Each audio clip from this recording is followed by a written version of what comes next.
புடலங்காவே கூட்டு பொரியல் செய்யாம, புடலங்கா 65 ஒரு தடவ ட்ரை பண்ணி பாருங்க. டேஸ்ட் சும்மா அட்டகாசமா இருக்குங்க. உங்க கிட்ஸ் கூட புடலங்கா சாப்பிடாதவங்க கிட்ஸ் கூட விரும்பி சாப்பிடுவாங்க. எப்படி செய்யலாம் பார்க்கலாம்.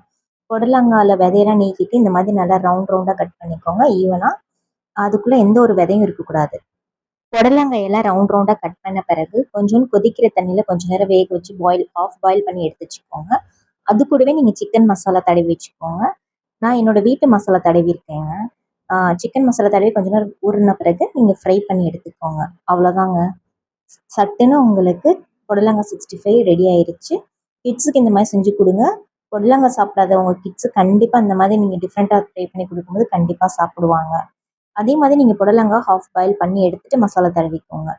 இல்லைன்னா உங்களுக்கு புடலங்காய் ஏன்னா ஹார்டாக இருக்குங்க. நீங்கள் வேக வைக்கும்போது கொஞ்சம் சாஃப்ட் ஆயிரும். அவ்வளோதாங்க. புடலங்கா 65 சூப்பராக ரெடி ஆயிருச்சு.